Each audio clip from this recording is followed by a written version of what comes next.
El expresidente Barack Obama ha salido a sacar la cara por la candidata Kamala Harris. Ha estado dando regaños a muchos grupos, especialmente a ciertos tipos de votantes en los Estados Unidos. Ha estado regañando a los votantes negros. Les ha estado diciendo, esto está mal, ustedes no pueden creer que la persona no es ideal simplemente porque sea una mujer. Ahora, el reportero senior de datos de la cadena CNN, Harry Enten, ha sacado un nuevo análisis de cómo están cambiando los vientos políticos en contra de la candidata demócrata.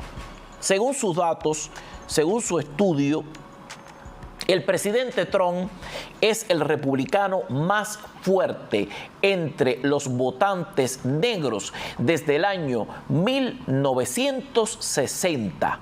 Esto complica la jugada para la candidata demócrata. Esto complica todo para el Partido Azul, porque tradicionalmente han logrado atraer mucho más el voto afroamericano. ¿Qué dicen los datos sobre cómo se está comportando este panorama? Evidencia. Sometimes there's a trend line that I never noticed before and make me go, whoa. This is one of them, all right? This is the Democratic margin among black men under the age of 45 in presidential elections. You go back to November of 2012, what do you see? You see Obama by 81. Clinton only won him by 63. Then we're all the way down to Biden last time around by 53. A tremendous drop already. And then you take a look at the average of the most recent polls, and Kamala Harris is up by only 41 points. That is about half the margin that Obama won them by back in November of 2012. And this, I think, is, you know, when Barack Obama goes in last week when he was in Pittsburgh, Pennsylvania, essentially talking to young black men, he made it seem like it was a Kamala Harris specific problem. This is part of a long-standing trend of young black men moving away from the Democratic Party, and Kamala Harris is just the latest to face that magnitude of younger black men going towards the Republicans. That was most interesting here is the trend line and where some of the biggest drops happened or already happened in this case. How about black men overall? How about black men overall? It's part of the same picture, you know. We're looking once again, if younger black men, it looks like the worst Democratic performance since 1960, since JFK versus Richard Nixon. It's the same thing among black men overall. Again, part of a similar trend, but here actually the drop-off isn't as dramatic, right? Barack Obama won him by 85, then you see 71 with Clinton, 69, Biden, basically the same thing, holding steady. But here, again, very, very weak, only a 54-point margin. Now, again, still winning them by a large margin, but considerably lower than what we're used to, certainly considerably lower what we had during the Obama years. The bottom line is Kamala Harris with younger black men and then black men overall putting in historically weak performance for a Democratic candidate. Is she getting any relief with black women? All right. So, you know, we're talking about the trend line, right?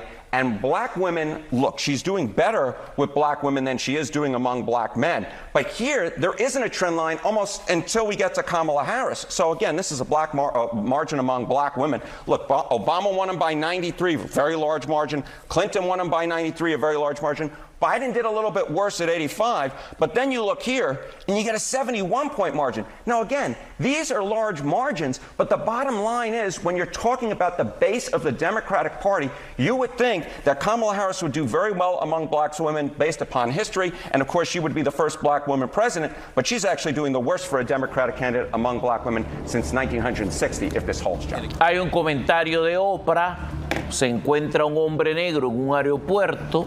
Ella le hace el relato a Kamala y se indigna porque es un hombre de la raza negra, joven, que le dice, yo voy a votar por el candidato republicano. Y este comentario le pareció a ella un insulto y una raya más para el termómetro acerca de todo lo mal que anda esta prevalencia del voto entre los afroamericanos en los Estados Unidos. Los datos hablan solos. Hay una tendencia muy negativa en este sentido para con la candidata demócrata Kamala Harris. Señoras, señores, solo la verdad nos hará libres. Amanecerá y veremos.